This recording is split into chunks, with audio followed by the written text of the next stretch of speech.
What's up, everybody? Welcome back to Formula One True North, the Canadian Formula One podcast. My name is Drew. I'm here with the boys. We got Tomas and Ed the Shred. We are missing Walker in action today. He will be back with us in a couple of weeks. On that note, let's make an announcement because it is official now. We will be hosting a Formula One watch party for the Mexican Grand Prix at the Scuderia Ferrari Club of Toronto, which is located in Vaughan at 551 Javelin. So if you are listening to this podcast and you want to swing by, just shoot us a note and we would love to have you. It's $10 cover. 100% of the cover will be going to charity, the $1 Million Smiles charity that Scuderia Ferrari supports. And it's going to be, it's going to be a good time. So swing by. We'd love to have you. And let's get to it, boys.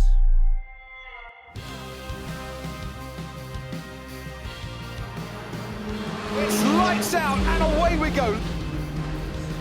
We had a race in Austin this weekend, and I thought it was fantastic. I want to get your guys on it. What did you guys think? Honestly, this is exactly what we needed after such a long break. It was the perfect race. So much things happened, and I couldn't have asked for a better race. Some of the small highlights that I want to touch upon. 1-2 in Ferrari, insane. So proud of the boys in regards to that. That was masterclass right there.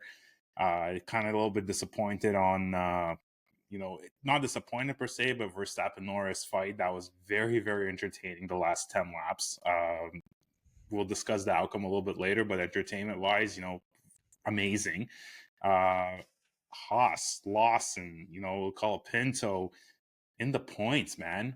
Like these new guys are giving us something to be excited about, and how they're essentially killing the older people. Like they're actually performing really well.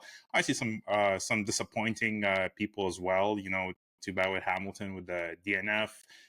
Albon, once he got a real teammate, he kind of dropped down a little bit for this race. That's also an interesting point.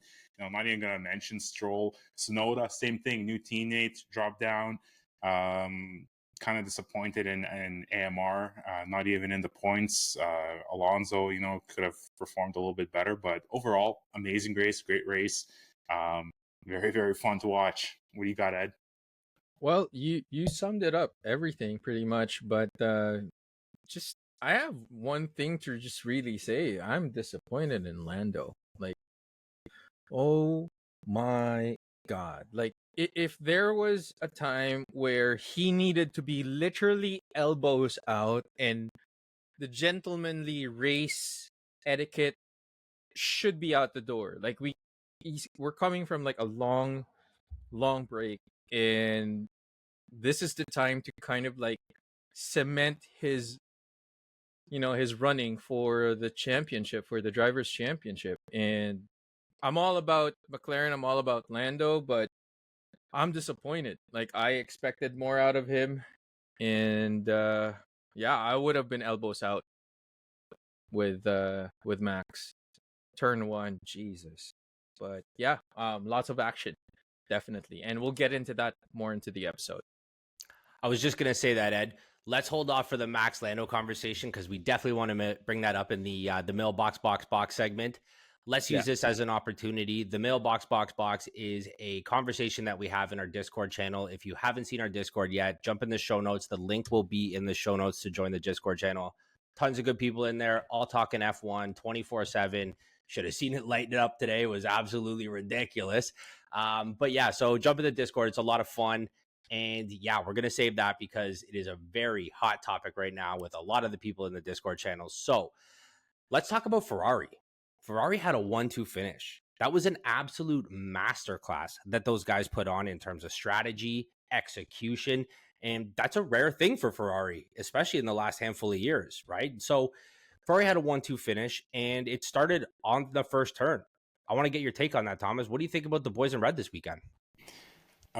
Huge surprise. Honestly, I believe Walker last episode, I think he called Leclerc to be on pole number 1, and we kind of all laughed and shrugged it off. But man, was he ever right? Just again, the both Ferrari boys to be on pole, and I think what was it, since 2013 or some long time ago since Ferrari finished 1-2, and 18 years. 18 years. Sorry, yeah. So 18 years ago. Wow, that's break the streak finally. But man, it was so nice to see. First of all, a different team on the podium and a 1-2 Ferrari. Insane. I'm pretty sure a lot of us deep down we want to see Ferrari succeed and perform, and with the last couple of years, the way they were playing their strategy, their cars, whatever, they just weren't really up to par. But this weekend we got it, and we couldn't have asked for a better result from the boys. So very, very excited, very pumped. Hopefully they could continue the momentum going for what's left of the season. Maybe not a 1-2, but hoping to see Ferrari a little bit more on the podium before the season ends. See, this is what troubles me about Ferrari. Like they're very consistent about being spotty in terms of like really performing. And here's the worst part of it all. They didn't have any upgrades for this race. A zero. Absolutely nada. No upgrades at all. And on top of that, like this is all driver skill and the tactician behind. Fred Vassar was definitely cracking that whip during the break. And let's just hope that they do continue it, because I actually would want to see Ferrari like really creating more momentum for 2025 when Lewis Hamilton jumps in to the other seat of Carlos Sainz. But yeah, man, like the stock right now of Ferrari has been a little bit sketchy, but this weekend, or this past weekend rather, it was different. They were on a different level. Charles Leclerc, definitely turn one, that was his. He knew at the start that Lando and Max were gonna go at it, and normally they always go at it. Like a big example would be Budapest, when they have that issue going off the track. Same thing with the USGP. But yeah, just like I just hope this continues, because they are spotty when it comes to their performance. So yeah, looking forward to it and see what the next few races will do with Ferrari. I think you guys absolutely nailed it. I don't think there's any other points that need to get touched on.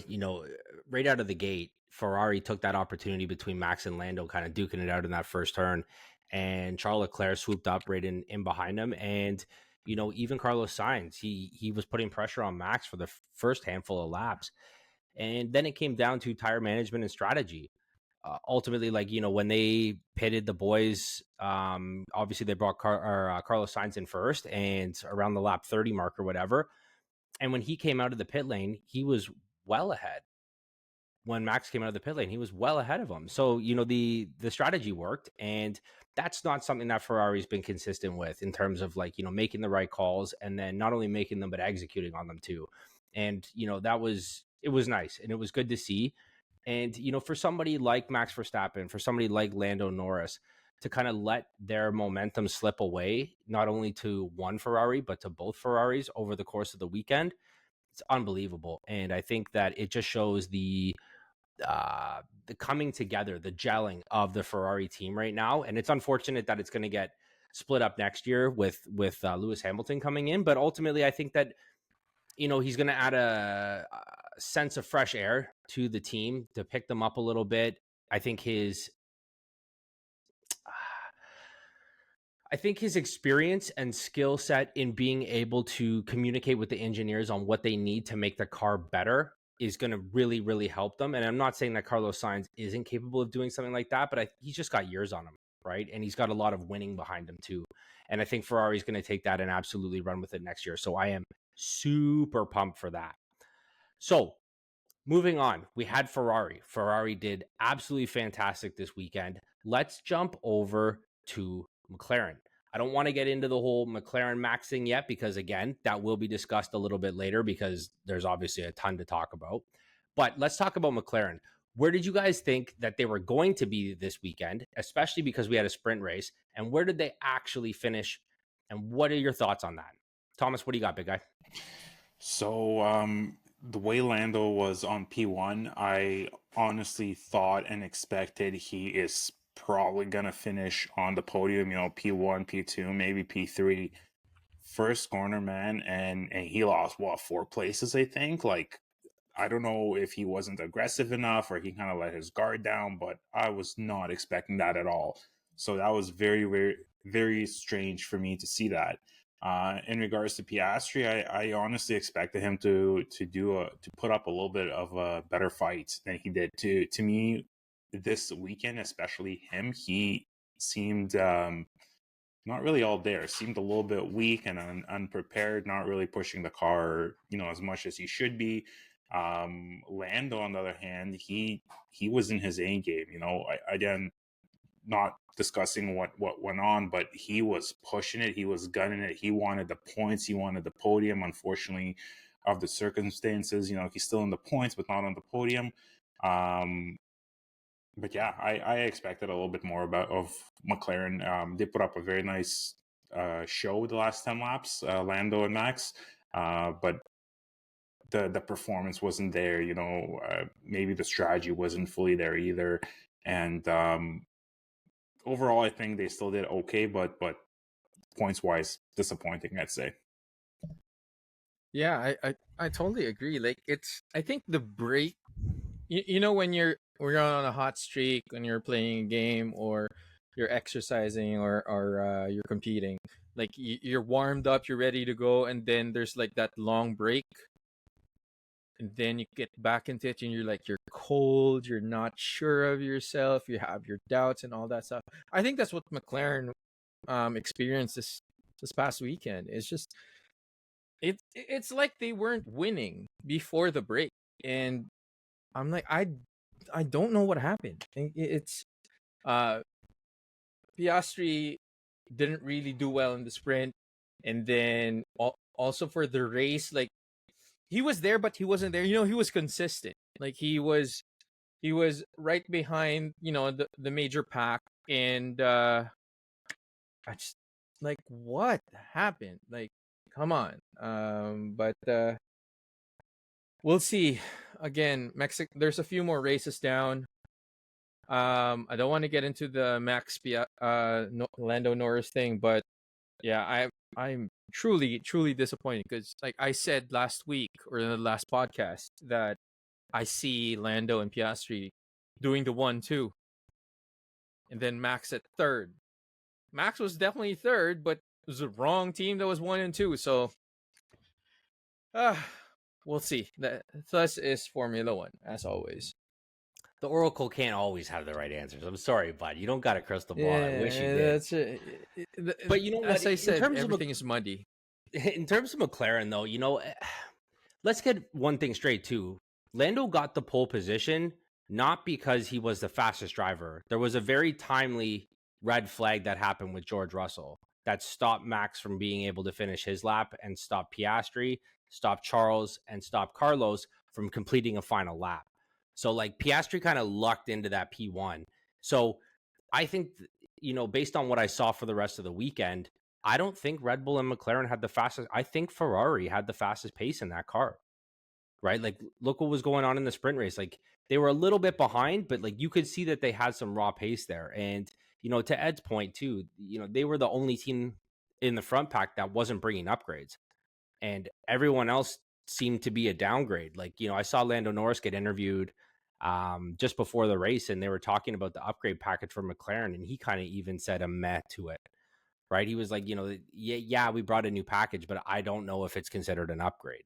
And rightfully so, as I don't think it was an upgrade. And I think Ferrari, it would have been a combination of them sticking with what's working, and it also being, maybe a good track for that package that Ferrari has to perform. But I really like the Austin GP.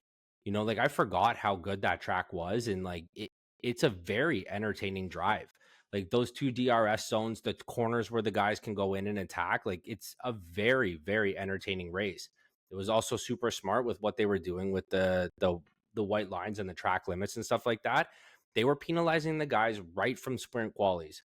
right? From SQ1 all the way to SQ3, like they were starting to penalize these guys. They wanted to let them know that the track limits was a hard line, and they were not playing around with that. And the likes of Checo Perez and the likes of Liam Lawson, getting their track times deleted. This affected things in a big way, right? And then you get somebody like Lewis Hamilton going out in Q1. It kind of mixes up the grid a little bit. But back to the McLaren point, I think that McLaren, this was a downer weekend for them. Like this was not what they needed, especially coming back from a 3-week hiatus. They needed to come in with a big W, especially in North America. And I think that, if they don't figure something out quick, that shot for winning the drivers' championship could very well start falling apart very quickly. And, Lando doesn't need to chip away slowly at Max's lead for the drivers' championship. He needs to start taking chunks out of it in a big way, like 15 points a race. And we had an opportunity, especially with the sprint race, for that to happen, and it wasn't happening. It's not happening. And, for him to make moves in that way, we need to see some bigger shifts. But enough with McLaren. They're whatever. Let's talk about Red Bull, because Red Bull had a very fun weekend, and I think that we got to see the true pace of the Red Bull, which I think is starting to drop. Want to get your guys' thoughts on that. What do you think about Red Bull, where they finished, where they started from, and what you expected from this weekend and where they landed? Thomas. Yeah, so as we know, Verstappen finished third, and then Perez seventh. I think Perez started on ninth or something, so he didn't gain a lot of places. Honestly, not too surprised where they finished. I did expect a little bit of a better performance from them. Again, my prediction was Max winning the race or one or two, but finished third. Checo Perez, I'm not even going to touch upon him. I don't know what's wrong with him.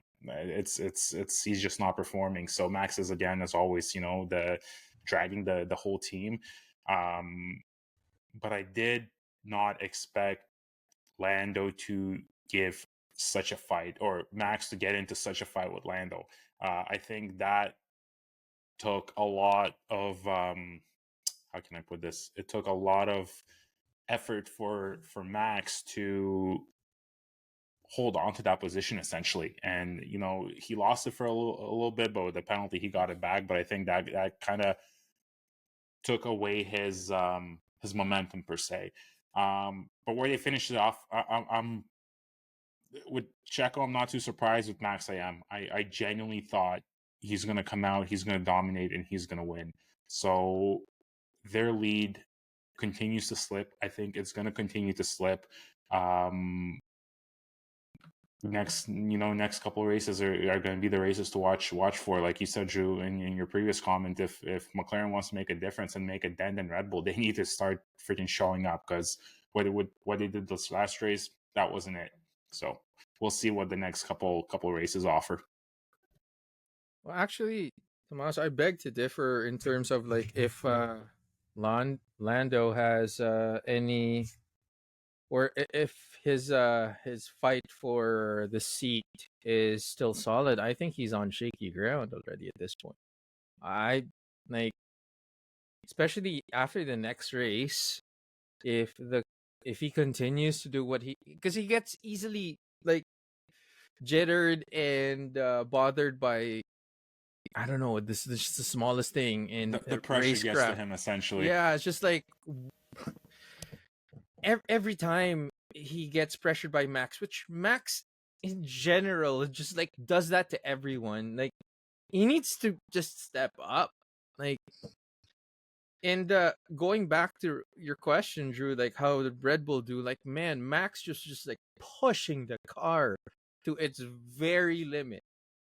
Actually, probably even sometimes past the limit, because he couldn't brake anymore on turn one, or he was going beyond what the track limits are, and specifically for this race too. And just like, it feels like Red Bull is now a ghost of its former self. They're still competitive. It's just remnants of the RB19 and the RB20 being like almost symbiotic in some senses in terms of the design and the engineering, but this is it. I feel that after this year, now we have a solidified McLaren. Ferrari's not so far back. George Russell and the Mercedes GP, they're climbing, and I feel bad for Red Bull should, for example, Liam Lawson steps into that seat against Checo. He's going to a seat that's not a competitive car as it used to be. So, and even Max too. And we won't even know what Max's future is beyond this season and beyond his next contract too. If he's tired of all of the back and forth with Red Bull. So it's the team in itself, shaky ground. The performance, shaky ground. Everything, shaky ground. I'm with you on that one, Ed. I think Red Bull's slipping. And I don't know if it's because they got too cocky or because they thought they had such a stranglehold on this year's Drivers and Constructors Championship that they started focusing elsewhere. I don't know if it's because of Adrian Newey or any of the nonsense that's going on behind the scenes at Red Bull, but they're losing it. And they are not looking like themselves at this point. And I think, Max Verstappen is showing his wild skill set with that car, because I think if you look at somebody like Checo, who's a pretty good, consistent driver, historically at least, that's where the car should be. And I think Max is just driving that car in a way that not many drivers could. And, before we get into it, that last little fight between Lando and Max, like Max made that car as wide as it could be. Like that last 10 laps, it was Max defending. It was not him pulling away from Lando in any way, shape, or form. So that just exemplifies to me the position that Red Bull's in right now. And when you're defending and not fighting ahead, that's not where they need to be. And, I guess it's just a natural progression of things where teams are catching up and surpassing Red Bull at this point. But, I think the reality is that they have some serious work to do on their car if they want to finish out the rest of this year strong. That being said, 100%. Let's put them to bed. Red Bull's done. McLaren's done. The boys in red of Ferrari are done. I want to talk about very quickly here before we get into what everyone wants to talk about, which is the Max Lando fight at the end of the race. Let me get your guys' opinion on the two rookie drivers on the grid. We got Liam Lawson and Franklin Colapinto, and those two guys are absolutely running a rookie clinic this year. I want to get your opinion very quickly. Who do you think is the best rookie driver on the grid right now, and why do you think that? Honestly, both of them are performing really, really well. The driver that sticks out to me would probably be Lawson, just because he, what we seen last year or this year or last year, now I don't remember, probably this year when he covered for Danny Rick, we seen what he was able to do. And there was a lot of speculation, was it kind of like a one-off thing where he kind of got a seat and performed really well?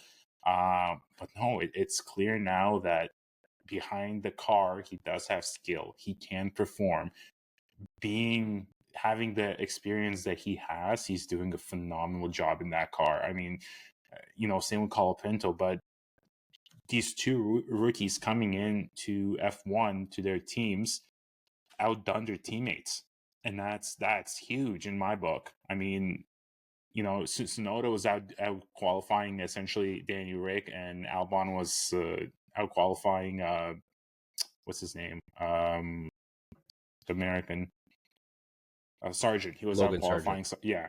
But now these rookies are just performing so much better. And it's kind of funny and interesting to see that they're, again, this is the point that I made last episode, they're coming in with fresh heads, not a lot of experience in F1. So they don't have that mental block, and they're just going out there. They're having fun. They're doing the best they can, and they're succeeding. And I hope this continues on and they just grow and improve their skills. But for me, Liam Lawson so far is my highlight. I think he's a phenomenal rookie, and he's going to continue on improving. I think he has a very, very good chance at having Checo's seat now, if he wants it, that's still kind of opinionated, just the way, Red Bull is going, most likely, yes. But it would be very, very interesting to see him at Red Bull. Actually, for me, it's Colapinto, dude. I see. I see Lawson being who he is.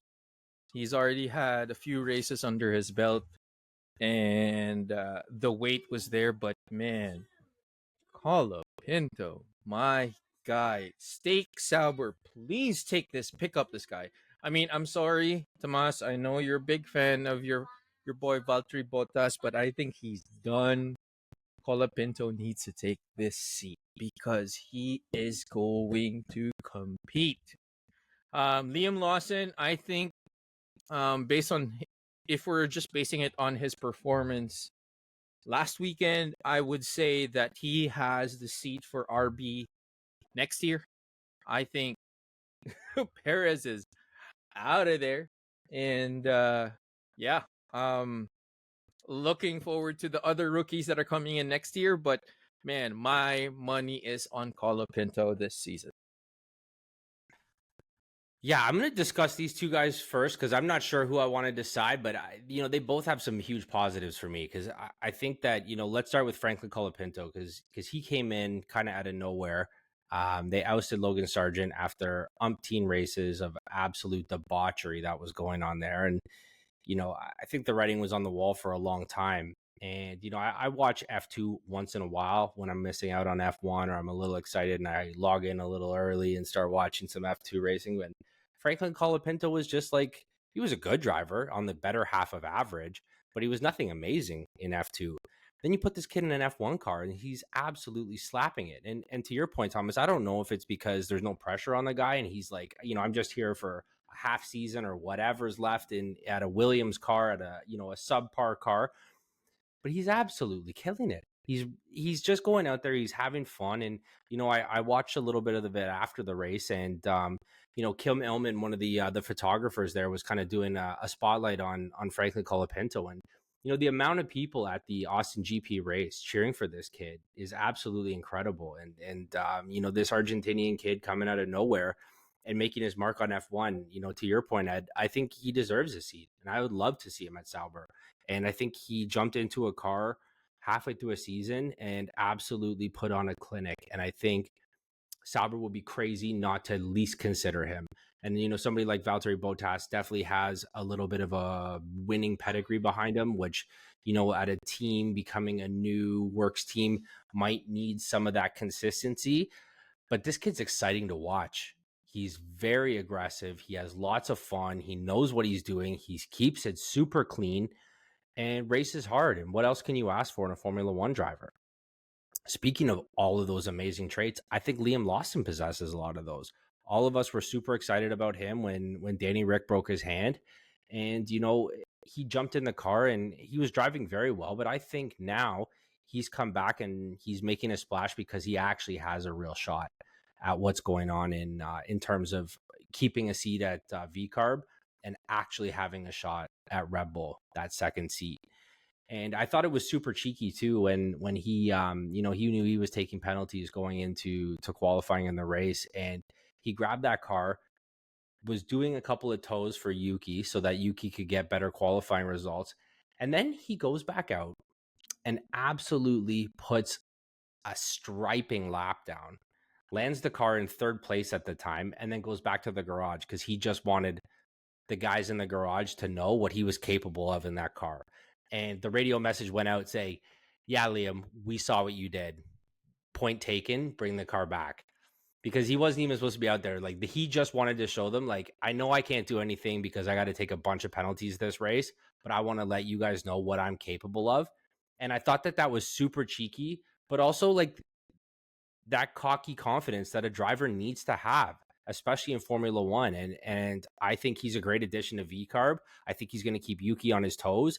I think he's going to outperform Yuki for the remainder of this season because he's excited and he's got something to gun for, because that second seat at Red Bull is a shot, and that's a very real possibility for him. And I think if he doesn't shoot his shot, that he might miss out on it.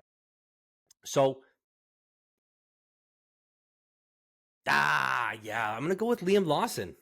I'm going to go with Liam Lawson as my rookie pick of this year because as much as I love Franklin Colapinto and I think he's a great driver and fantastic young gun, I think we are going to see we're more guaranteed to see more of Liam Lawson over the next few years than we're guaranteed to see Franklin Colapinto.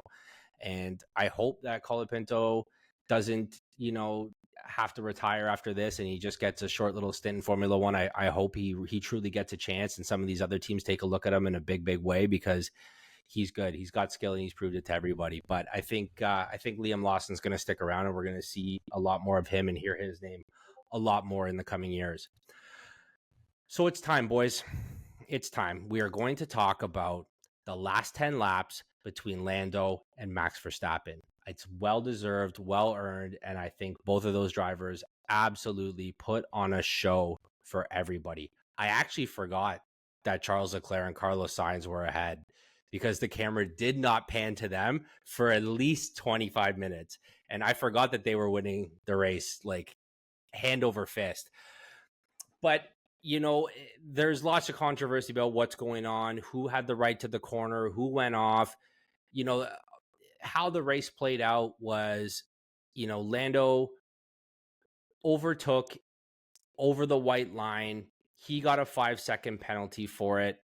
I actually did a little bit of digging today. I rewatched the highlights and I saw Max Verstappen do the exact same thing to another driver on the third lap.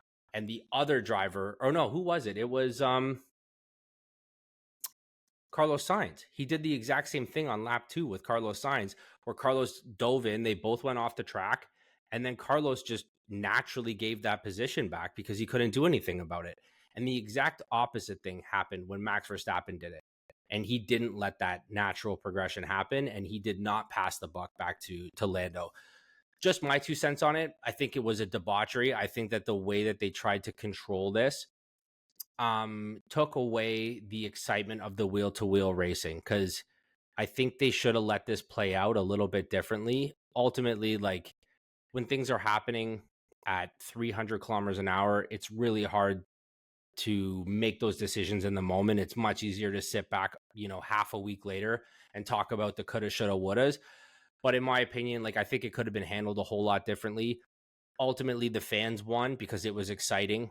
I think it's confusing for some of the fans how the penalties got shoveled out because I think George Russell got very similar penalties for some others. I think it just needed to be more black and white.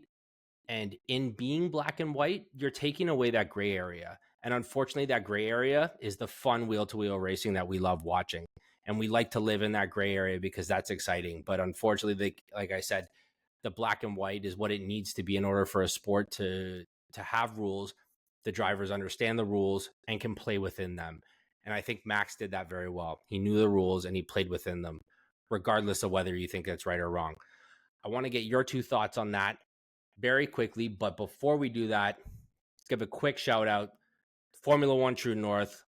If you haven't yet followed us, go onto social media, jump onto Instagram, jump onto YouTube, give us a like, subscribe, all that fun stuff, because it really helps with the algorithm. The more we can get out there, the more we can bring you some better quality podcasting. So like, subscribe, all the shows or all the links will be in the show notes. So we just really appreciate your support.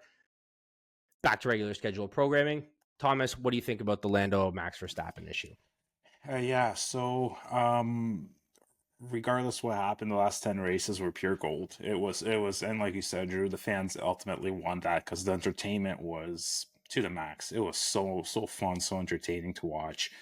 Now, regards to the penalties, I don't know. I'm a little bit mixed feelings on that. I haven't watched the highlights, but just from memory and what I've seen during the race, I was really, really shocked that Lando got the penalty. I thought it should have been Max because it seemed to me at the time that Max pushed him off. Essentially, he had to go wide. And, and I get it, Lando kind of overtook him and whatnot. So I don't know how I feel about that. And, to your point again, Max and Carlos Sainz did that and it was kind of reversed.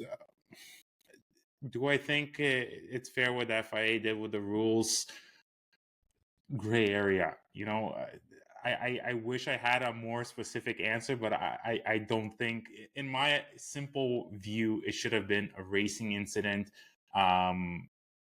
It could have been handled better. I don't know what that better is, but for Max to get, or for Lando to get the penalty, I don't think that was the right move either. Yeah, that's what I have to say. I guess that's what I'm sticking to. Before you get started on that one, Ed, Yeah. I just want to give a shout out to all the people in the Discord channel in the mailbox box segment who absolutely put this entire subject on blast today. So we could go and shout every one of those guys in the Discord out, because my phone was blowing up. I don't know about you guys, but things were popping in the Discord and it got heated about this. So if you guys have an opinion about how this situation was handled, jump in the Discord and let us know there. Ed, back to you, my guy. Yeah. I also want to say something on that one too. If you want to see the drama, join us on Discord. Like, really jump in there because it's a good read. Definitely a good read. Anyway, so I'm gonna say that I'm actually on the side on FIA on this one. And before y'all chew me out, like, just hear me on this. I think that yet again, with what happened in on lap 1, turn 1, with Lando and Max, like, he was just bitter that he never gave the spot back. He pushed him out. So now, like, with the second chance, like, bookending the actual race from like the start of the race to the last 10 laps, giving all of that action. Like, if he really, really wanted to win that race, if I were Lando, I would be elbows out too. You want to hit me, bro. Let's go. I mean, if you're gonna take me out, we're gonna have 0 points. Nothing's gonna move for the drivers' championship, and we are going to stay here. And I'm gonna get you back on the next few races. But yeah, it reduces the amount of points that Lando can get. But man, I mean, I'm just gonna go back to my point. Like, Lando needs to go elbows out, full on taking the fight to Max Verstappen, and just like, if Max can do that to him, he can do it too. But the question is he even capable of doing that? Can he actually pull it off, that he's gonna go elbows out even with his teammate? He can't even do that with his teammate. What more with the great Max Verstappen? So I don't know. I'm gonna side with FIA on this one, on the ruling. This is all on Lando, why he was not able to win lap 1, turn 1, and yet again, the last few laps, he had pace, as you said, Drew. He had that pace. Red Bull was just like doing defense all those 10 laps, but teeth weren't out. He wanted to throw pillows. He wanted to throw a pillow fight, and started crying to mommy right after when he lost the pillow fight. So yeah, that's my 2 cents on that. Love it. So we've wrapped up the Austin GP and Circuit of the Americas. It was a fantastic race. Entertainment value at a volume 11. I'm all the way here for it. Next week, we are part 2 of a triple header. We are headed to the Mexican Grand Prix, which is going to be fantastic, which is also why we partnered with the Scuderia Ferrari Club of Toronto to host our very first Formula One True North watch party. So if you've made it this far in the podcast, we love and appreciate you. You are welcome to come out to Scuderia Ferrari of Toronto, which is at 551 Javelin Drive up in Vaughan. It's a $10 cover. All that money goes to the $1 Million Smiles charity that Ferrari supports. And we'd love to see you guys out there. We're going to have some food. We're going to watch the race, and there's going to be lots of fun, family friendly. So if you have kids, bring your kids. It's all good. It's going to be an absolute blast. We want to thank Scuderia Ferrari for allowing us to host our first watch party there. It's really big of them. Shout out to Juan Carlos, who has been an absolute gem in organizing this. And yeah, we're off to the Mexican Grand Prix. You guys got anything going on for that? What are your thoughts? Well, the Mexican Grand Prix is going to be, I think it's going to be an interesting one based on the fact that what Red Bull outside sources have hinted that it might be Sergio Perez's retirement, possibly. So I'm kind of looking forward to that to see if this is actually some solid news or is just another big old rumor. But in regards to the whole GP, I'm excited for it. That track I generally like. I think it's a great atmosphere. I think it's a fun track. And I really don't know what to expect of this upcoming GP. You know, just the way things turned out last GP, I don't know who's going to be 1, 2, 3. So looking forward to that, and looking forward to an exciting race. Yeah, I'm gonna echo that. It's Checo's swan song. He's going to announce, or Red Bull is going to announce, we're done with you. Peace out. We got you to your home race. This is your adios, amigos. Or this is your un día de la muerte de carrera. And he's done. It's over. Like, I don't think Checo is going to see past the season. Well, if it's anything like last year, he didn't make it past the third corner. So let's hope Checo does a little bit better than that this weekend. And yeah, thanks everybody for listening. This is Formula One True North, the Canadian Formula One podcast. If you haven't already, hit us up on the socials. We got TikTok, Instagram, YouTube, all the goods. Don't forget to like, subscribe. We appreciate you. And we will catch you next Wednesday for our next podcast. Take care, everybody.